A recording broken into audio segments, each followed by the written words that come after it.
Well, it's July 7th, 2018, and it's about 10 minutes to 8.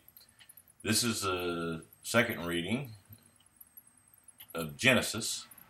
The King James Version is chapter 2, and it reads, "The seventh day God rested. Thus the heavens and the earth were finished, and all the host of them.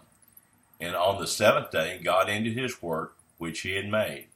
And he rested on the seventh day from all his work which he had made. And God blessed the seventh day and sanctified it, and because that in it had rested from all work which God created and made."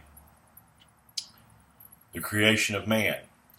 These are the generations of the heavens and of the earth, when they were created in the day that the Lord God made the earth and the heavens, and every plant of the field before it was in the earth, and every herb of the field before it grew.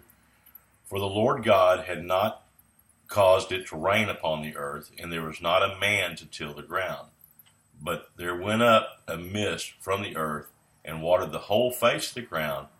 And the Lord God formed man of the dust of the ground, and breathed into his nostrils the breath of life, and man became a living soul. Planting the garden. And the Lord God planted a garden eastward in Eden, and there he put the man whom he had formed. And out of the ground made the Lord God to grow every tree that is pleasant to the sight, and good for food. The tree of life also in the midst of the garden, and the tree of knowledge of good and evil.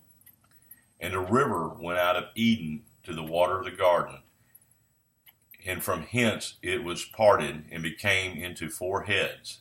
And the name of the first is Pison, that is, that which compasses the whole land of Havilah, where there is gold, and the gold of the land is good.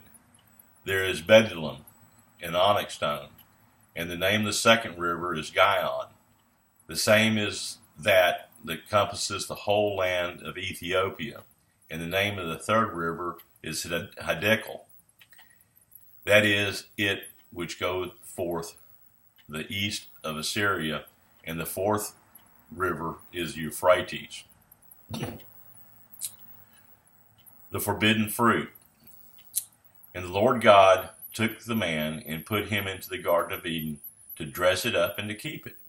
And the Lord God commanded the man, saying, "Every tree of the garden thou mayest freely eat, but of the tree of knowledge of good and evil thou shalt not eat of it, for the day that thou eatest thereof thou shalt surely die." Adam names the animals. And the Lord God said, "It is not good that man should be alone. I will make him a helpmeet." And out of the ground the Lord God formed every beast of the field and every fowl of the air, and brought them unto Adam, to see what he would call them. And whatsoever Adam called every living creature, that was the name thereof. And Adam gave names to all cattle, to all the fowl of the air, to every beast of the field. But of Adam there was not found a helpmeet for him. The creation of woman. And the Lord God caused a deep sleep to fall upon the man, and he slept. And he took one of his ribs, and closed up the flesh instead thereof. And the rib which the Lord God had taken from man made he a woman, and brought her unto the man. And Adam said, "This is now bone of my bones, flesh of my flesh. She shall be called woman, because she was taken out of man. Therefore shall a man leave his father and his mother, and shall cleave unto his wife, and they shall be one flesh. And they were brought both naked, and the man and his wife, and they were not ashamed."